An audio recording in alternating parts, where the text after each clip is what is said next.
सबको नमस्कार। दिल्ली में कोरोना के केस अब कम हो रहे हैं। कोरोना की दूसरी लहर भी अब कम हो रही है थोड़ी। आप सभी के सहयोग से लॉकडाउन भी सफल रहा। हमने पिछले कुछ दिनों में ऑक्सीजन के बेड भी खूब बढ़ाए हैं। कल ही जीटीबी हॉस्पिटल के सामने 500 नए आईसीयू के बेड चालू किए हैं। अब दिल्ली में आईसीयू और ऑक्सीजन के बेड्स की कमी नहीं है। दिल्ली में वैक्सीनेशन पूरे ज़ोर शोर से चालू हो गया। लोगों में खूब उत्साह है।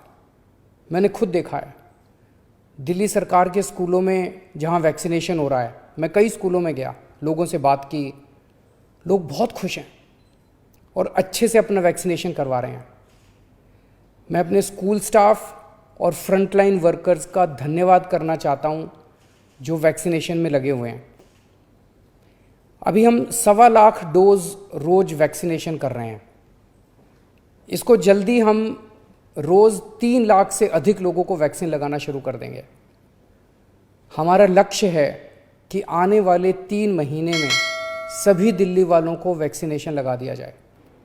लेकिन एक बड़ी समस्या आ रही है और वो है वैक्सीन की कमी की।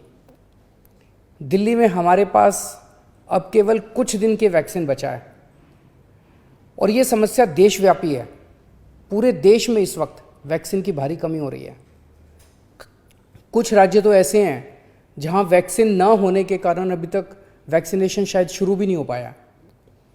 वैक्सीन की कमी देश के सामने इस वक्त बहुत बड़ी चुनौती बन गई है। आज केवल 2 कंपनियां वैक्सीन बना रही हैं। ये दोनों मिलके महीने में केवल 6-7 करोड़ वैक्सीन बनाती हैं। तो इस तरह तो हम देश के हर व्यक्ति को वैक्सीन लगाने में हमें 2 साल से ज़्यादा टाइम लग जाएगा। तब तक तो कोविड की पता नहीं कितनी लहरें आ जाएंगी, कितनी बर्बादी हो जाएगी। इसलिए ज़रूरी है कि हम भारत में वैक्सीन का उत्पादन युद्ध स्तर पे बढ़ाएं और देश के हर नागरिक को अगले कुछ महीने में वैक्सीन लगाने की राष्ट्रीय योजना बनाएं। जब तक हर भारतीय को वैक्सीन नहीं लगती तब तक ये जंग जीती नहीं जा सकती। मैं आज एक सुझाव देना चाहता हूं। वैक्सीन बनाने का काम केवल 2 कंपनियां ना करें, कई कंपनियों को वैक्सीन बनाने में लगाया जाए।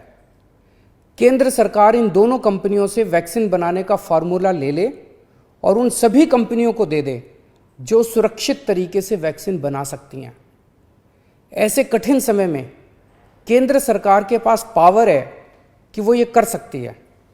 वैक्सीन बनाने का फार्मूला सार्वजनिक करके उन कंपनियों को दे सकती है जो वैक्सीन बनाना चाहती हैं और ये सुनिश्चित किया जाए कि भारत में जो भी प्लांट वैक्सीन बनाने में सक्षम है उन सब में वैक्सीन का उत्पादन होना चाहिए और हर भारतवासी को वैक्सीन लगनी चाहिए। यही एक तरीका है जिसके द्वारा हम जल्दी से जल्दी सभी भारतीयों को वैक्सीन लगा पाएंगे। आपको याद हो जब पहली लहर आई थी हमारे देश में पीपी किट की कितनी किल्लत थी, कितना संघर्ष करना पड़ता था पीपी किट लेने के लिए। सोचो अगर उस टाइम केवल 2 कंपनियों को पीपी किट बनाने का अधिकार होता तो क्या आज देश में पीपी किट मिलते? लेकिन ऐसा नहीं हुआ। आज कई भारतीय कंपनियां पीपी किट बना रही हैं। इसलिए हम किसी और पे पीपी किट के लिए निर्भर नहीं हैं। भारत में बेहतरीन इंडस्ट्रियलिस्ट हैं। हमारे पास दुनिया की सबसे बड़ी फार्मा कंपनियां हैं। हमारे पास विश्व के सर्वश्रेष्ठ वैज्ञानिक हैं। मैं निश्चित तौर पे ये कह सकता हूं कि यदि उन्हें अवसर दिया गया तो वे अपना भरपूर सहयोग देंगे। वैक्सीन का उत्पादन करने वाली कंपनियों के लाभ का एक अंश हम रॉयल्टी के रूप में उन दोनों कंपनियों को दे सकते हैं जिन्होंने मूल फॉर्मूले की खोज की है।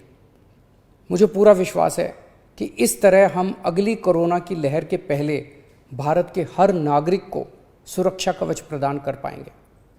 मेरा केवल एक ही मकसद है कि किस तरह हम सब मिलकर हर भारतीय को कोरोना से बचा पाएं। जय हिंद।